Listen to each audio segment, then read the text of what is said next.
All right, the Brit Media team, it's time for us to finally talk about Manchester United. So we shift our focus to Adiani.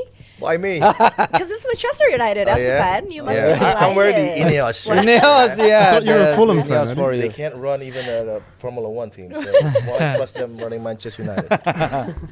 Right, so Manchester United has some breaking news. Just months after joining as director of 5 football. months. 5 months. 5 months. Exactly 5 months of 5 waiting. months. 5 months 5 after months. joining 5 months as of director waiting. of football. 5 months. Dan Ashworth has left the club, which raises many questions. Is this a surprise for you, Adi, or have you heard anything? It's not a surprise because the people there, you can't combine all those brain into one tank. You have even Wilcox is there too as well. Omar Barada, who is behind the Amorim situation. Ashworth clearly wants Southgate, but again, you can't quite pinpoint the exact thing of what happened in the front office. But I think it's strange, but they have to do it swift and quick. And I think the relationship soured out between Radcliffe and Ashworth in quick time, because I think the way that Manchester United headhunted Ashworth, do you think it's ridiculous for them to headhunt someone and then No. get like 2, 3, 4 million, 5 million to get his services, put him on garden leave. Even the duration of the garden leave is longer than the time that he spent for Manchester United. Again, with the it's not clear whether he has that full control behind the scenes where he was in control in Newcastle. Maybe you know something more.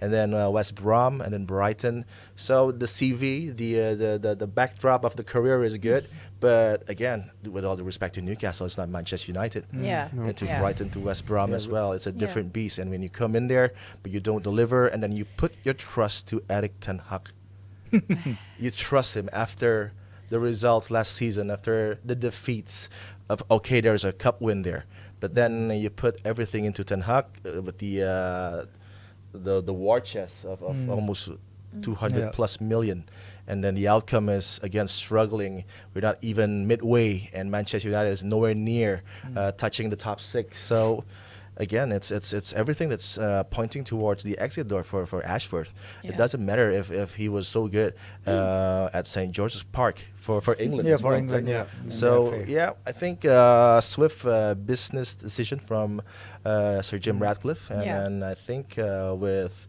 my brother going with Amorim, I think he puts his trust there for Sir Jim behind a few names that is not Ashworth, and I think that's the outcome of him leaving so quick. Yeah, I think Adi touched on that about the many heads in all the time. in Man United's Anywhere. upper management. It's like Hydra. You have like 1,000 heads over there because Brailsford has 2 heads. Brailsford has to have one ball and the other not so. With Radcliffe also getting in there, like Radcliffe having a hands-on approach, I can say. He got this clashes with Ashworth. Ashworth also stated to the British media, said that Ashworth spoke to a few friends of him that it's hard working with Radcliffe on a few issues. Ashworth, obviously with his list of potential replacement for Erik ten Hag is a laughing matter in itself, like Eddie Howe, Thomas Frank, and Southgate. I mean, Radcliffe wanted in a way more. that's not a laughing stock, because I think he knows the situation with the players' quality and Yes. then the back room situation. And you know what Southgate did for that England clique? But I think he was going somewhere if he appoints Southgate, as ridiculous as it sounds. and it is ridiculous as it sounds. But Radcliffe wanted someone with a persona, a style, But if you think presence. right now, you look at the situation now, player, and when you look at Amorim being clueless with the quality of players that he has, imagine if it's Southgate. It's not could be really. It's Yeah. rosy. Southgate he looks at that locker room and sees Rashford, you're here. You're still here. Luke Shaw, my main guy. It'll be different from Manchester United. Harry, Harry, my yeah. captain. Yeah, but now my captain, Amorim steps in there and yeah. he's like, and he publicly "What is said that he happening?" doesn't know the players, he don't know them. Yeah, maybe you're right. Yeah. Maybe it's not such a I never thought of it that ridiculous way. situation. Yeah. Maybe it's not as It ridiculous was as it sounds. I think if Ashford went with Southgate and then the club agrees, I think that is the perfect stepping stone for the struggling United side to transform into the mighty Manchester United we know. But there is a transitional period where Southgate can be the glue guy. Yeah, but I think Southgate needed that charm offensive to get into the fans, to get the media on board especially. I think this is what Amorim is finding it hard talking to the media and everything. He says that he's doing a lot more media work than he's done in Sporting. Yeah. So that may be a challenge for him. That's again a plus for Southgate, right? Yeah, that's So again good a with the plus for him. media. And he knows the people in the British Help a lot, media. man. But it's not about just appointing the manager. It's not just about the transfer wheel, because Ashworth once described his role in the job is like a center in a like what in a wheel Steering wheel? yeah, in a ship steering wheel. So he's the horn. He's the one connecting everything. Yeah, he's the one connecting everything in a context that he handles the media, the medical department, the first team, the loan department, the academy, the women's team, and everything. So yeah, when he's doing that, and he's got Berada, Wilcox, and every all other people there, he Giving must have their feel inputs, something. He must feel something that maybe he's not fully in charge there, and maybe it annoys him to a level. I think, and maybe because he also came in late compared to the others. Although some media reports said that he was tapped before his official move, and he is already talking to Berada and Sir Dave Brailsford in his gardening leave with Newcastle, and it proved because he sent that email that proves that he was in contact with Ineos before when he is supposed to be on his gardening leave. Yeah, I don't know. Another mess by Ratcliffe, or he's trying too hard to fix something that needs to be mended quickly. Time will tell. Kiko, do you think it's going to affect the team much?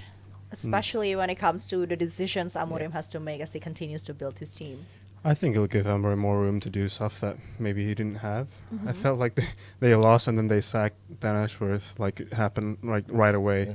But obviously that's not the cause of it. But I think it'll be positive for Amorim moving forward, and see what he has in terms of, maybe he has his own ways of I want to bring these players in, because now we're hearing like Rashford is up for sale, and other couple of players as well for next season, and that's already part of it as well, So I think it's actually quite.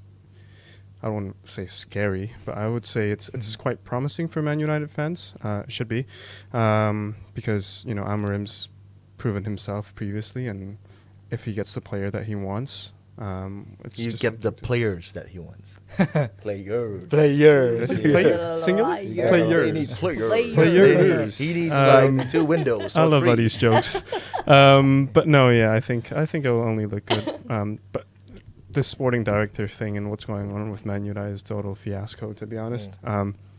It's like, hey, we're going to sign you for 5 months and help us convince Southgate, Eddie Howe, blah, blah, blah, is the right people. You know what? I'm not convinced by, especially because Eric Ten Hag didn't do well as well. So, yeah, that's my opinion. Do you think it's a good thing, Adi, as a fan? As a business guy, As a business guy. Ratcliffe, we're talking about Jim. Not me, I don't have any business. I don't have any business doing here. Ratcliffe, the business side of running the club, he has to act swiftly. If it's not going according to plan, or maybe if he spent this last 5 months talking to Ashford, trying to pick up his brain, and it's not working, and I think they don't see eye to eye in certain situations in the club.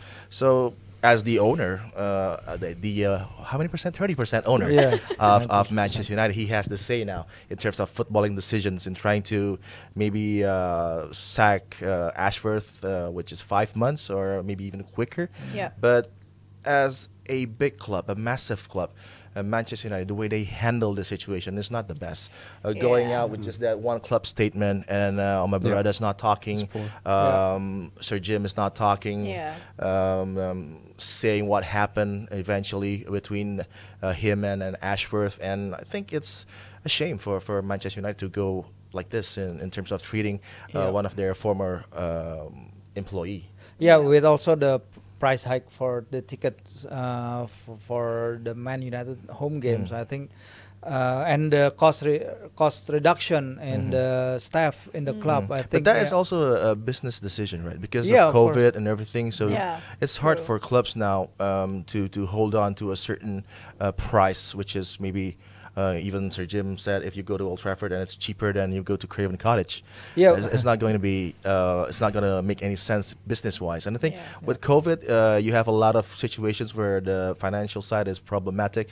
Every team, every club is losing a lot of money in that 1-2 season that they can't have fans inside the stadium. So I'm a bit against that situation where fans, even the game against Everton, where they demonstrated that they don't like the price hike. Okay, it's unfair, and this is a working class sport.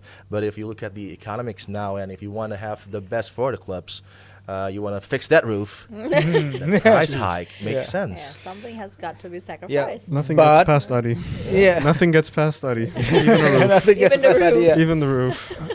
Yeah, but having said that, what you said was right. But in the same time, they paid Erik ten Hag and his staff compensation for like 10 million or more for a guy that he just don't you think that Ten Hag is now laughing in Holland somewhere? Of course, he's doing media punditry work also right now. And before signing for Leipzig.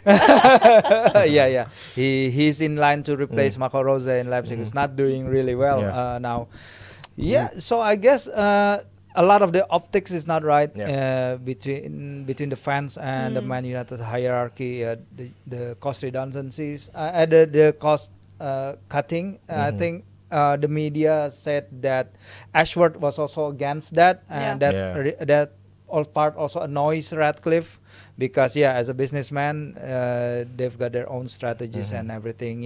But paying compensation for someone who they just extend for who they just appoint 5 months ago, and they paid compensation in the matter of millions. I think in the eyes of the United fans, they need to prove what they are doing now is right, and the only way they can prove that is by Amorim getting those points on the board and not losing to Nottingham Forest. Not as this is a free hit season. That's ridiculous. No. There's no way Manchester United fans wants a free hit season where they keep on changing, chopping and changing players, and the result is not, the outcome is not a 3-point victory that collects 3 points for Manchester United week in, week out. So it's not going very well, and the game against Nottingham Forest. Oh my goodness! Oh my goodness me! That's really hard for the eyes, and I'm not even a Man United fan. I feel sorry for you guys. It's never a quiet day at Man United, to be honest. No, I didn't watch the game, to be honest. Even Chris Wood, it's showing prime Harit Borghetti finishing against Onana. Mexican, very niche of you. Very Bolton way. Very Bolton. Very Sam Allardyce. Last question. Upcoming Europa League clash. Any prediction against Victoria Pleasant? Is it? How do you say the Victoria Pleasant? Pleasant. What clash? I forgot. Europa League. Upcoming Europa League clash against for Manchester United, right? For Manchester United. Is it home or away? I forgot. It's away. Yeah, I think it's away. And if it doesn't come out as a victory, that's a team from Czechia, right? Amorim out. I'm just kidding. No, Kiko, no. That game against Man City, though. Heard the laugh somewhere. If you look forward to the weekend, which I will be involved in that game, I will have a say. In that Manchester derby. It's gonna be because I can't see Man United losing again. Yeah. What will be the president of Manchester United in a derby being demolished by Pep's Man City, who are struggling at the moment to find form? That's gonna be an absolute joke of a match for Manchester United to get thumped by City, which can happen. Which obviously can happen. Obviously. Obviously can happen. Yeah. Okay. You agree with that? Oh yeah. He doesn't want to talk more. I know. There's doesn't nothing wanna to talk add more. because it's Man United. Yeah, I think with City struggling, but I think This is the perfect game for City. or Man United. It's going to be Malaysia versus Timor. Oh yeah, Could at be. the death, Yeah. a winning goal for Winning goal for Malaysia. Yeah.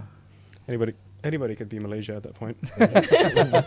Without Timor-Leste, without Gali Freitas. Yeah. Right. So yeah, that's it for this segment, Jebret Media team. That wraps up our segment on the latest developments at Manchester United. But we'll be back right after this one.